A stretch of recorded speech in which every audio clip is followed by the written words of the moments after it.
What's up, desktopers? In this video today, we're discussing Calum Von Moger speaks and he's going to tell all. Quinton Eriya coming for it all in 2023, including the Olympia qualification. Keone Pearson welcomes Breon Ansley to the 212 and they pose down. But what issue does former Mr. Olympia Samir Banout have? Lee Priest's full physique update prior to his injury. And does he have a bicep tear? And Nick Walker keeping it tight and growing into his 2023. So we've got all that plus much more coming up in this video, guys. I hope you enjoy it.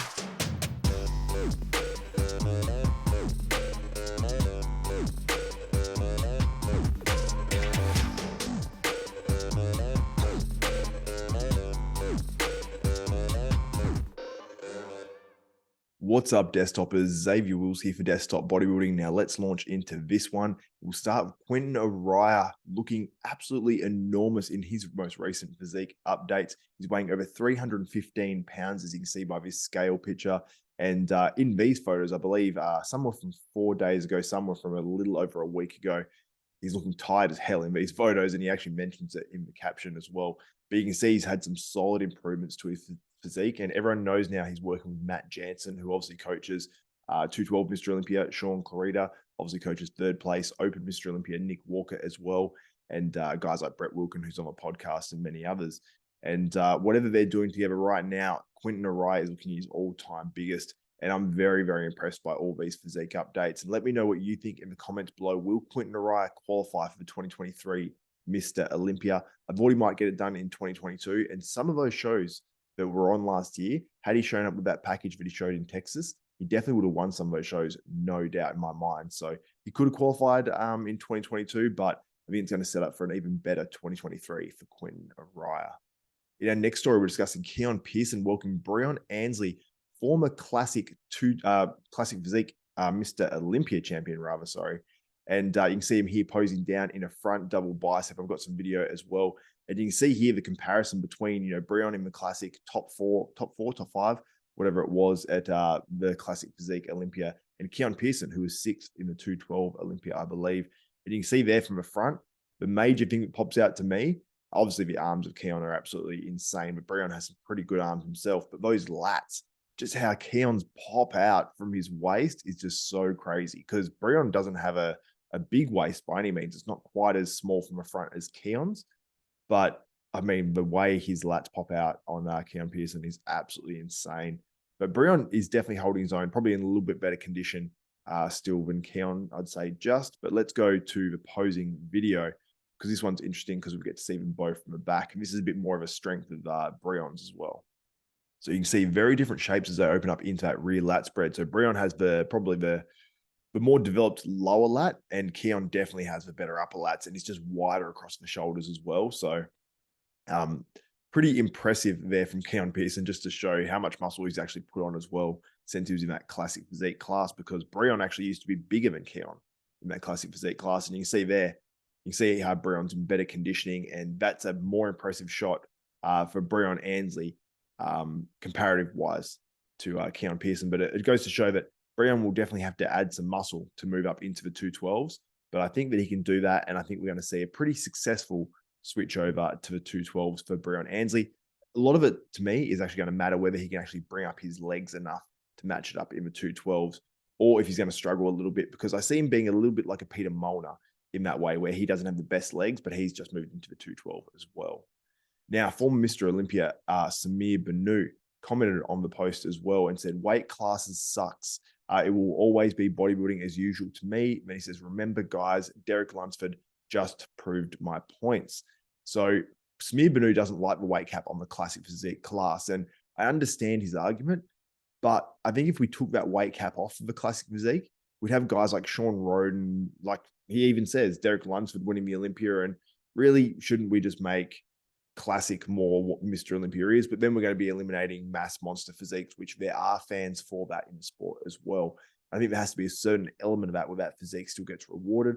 But I think some people want to watch a class where it's just, right now it's epic posing from a lot of the guys. It's very entertaining routines, obviously, as well. More attainable physiques, although many are still unattainable. It gives, young guys getting into the sport, draws more guys in because it's something they can, I suppose, think is more realistic or something a bit more to work towards rather than trying to work towards being a big Rami. So I think it's good in that way. And I think the weight cap really keeps a limit on it because Chris Bumstead is still a really big dude.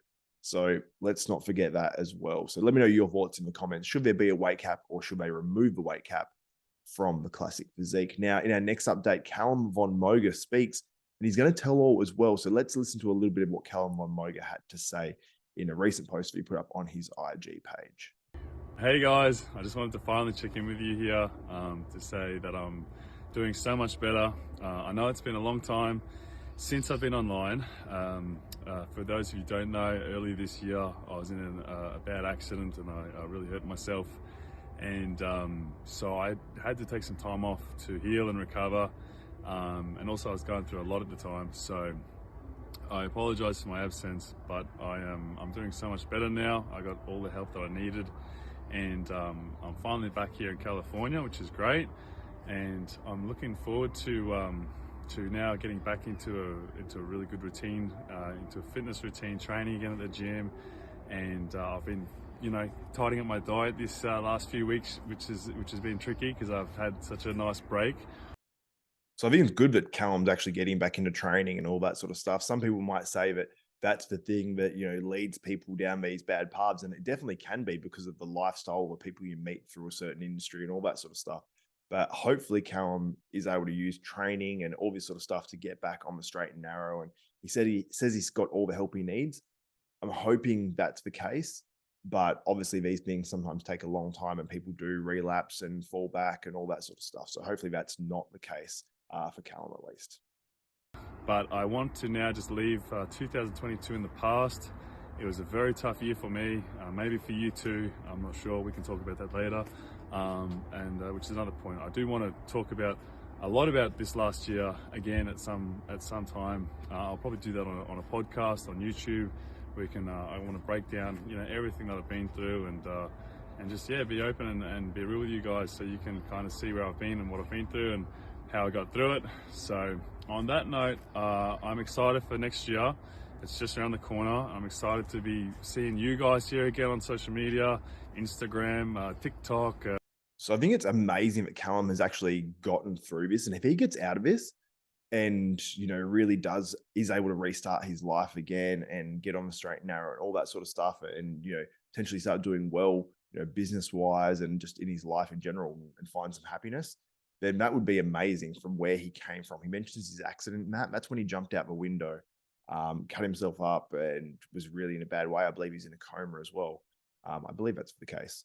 Correct me if I'm wrong. So it would be great to see. Obviously, Calum, was fortunate and was able to actually move back to the US as well after his court dates and all that sort of stuff here in Australia. So he's definitely fortunate, I believe, in that case from everything I've heard. But hopefully he's able to do some good and help some people out that are in some tough situations. But let me know what you think on that in the comments below.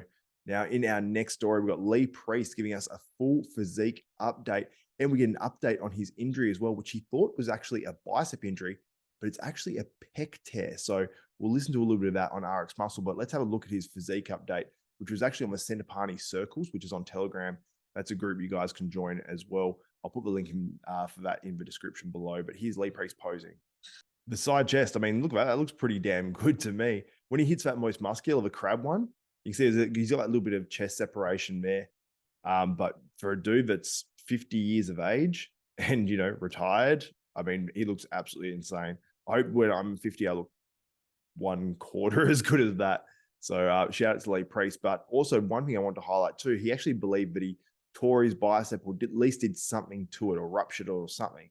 But this was actually on the latest episode of RX Muscle, or one of the most recent episodes of RX Muscle. And here's what Lee Priest had to say. What is the injury update coming from you? Usually it's Jimmy getting the injury update from today. It's you. I had the MRI.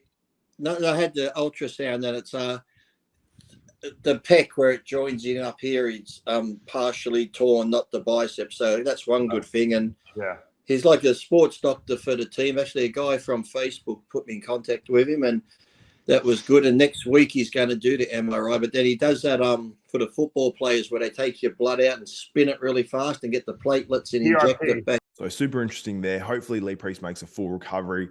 He said he's going to get some PRP in it as well. So hopefully that heals things up and he doesn't need a full surgery or anything like that.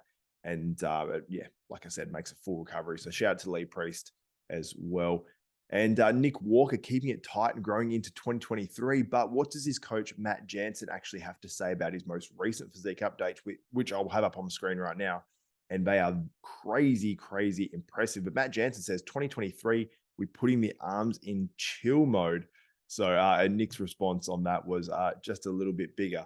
But Nick's arms, absolutely, like they're just so crazy. They actually are almost out of proportion to the rest of his physique. So I think you can put him in chill mode for sure. Train them less frequently, focus on other body parts and put more volume into those, or just reduce volume overall depending on his current workload. But I've got to say, I'm impressed with the recent physique updates. It's good to see the waist has been kept tight as well, and he's not blowing that out post-comp and overeating and all that sort of stuff. So Nick Walker looking very good post-Olympia going into 2023. But let me know what you think and how he'll do in 2023 at the 2023 Mr. Olympia. I said 2023 way too many times, but I want to wish you guys a happy new year. Thanks for all your support through 2023. And hopefully it's a good one for all you guys out there. And hopefully have a good one here with Desktop Bodybuilding with a lot more programming. So anyway, guys, thank you so much for supporting Desktop Bodybuilding through 2022 and into 2023. This is Desktop Bodybuilding. I'm Xavier Wills, and we are out.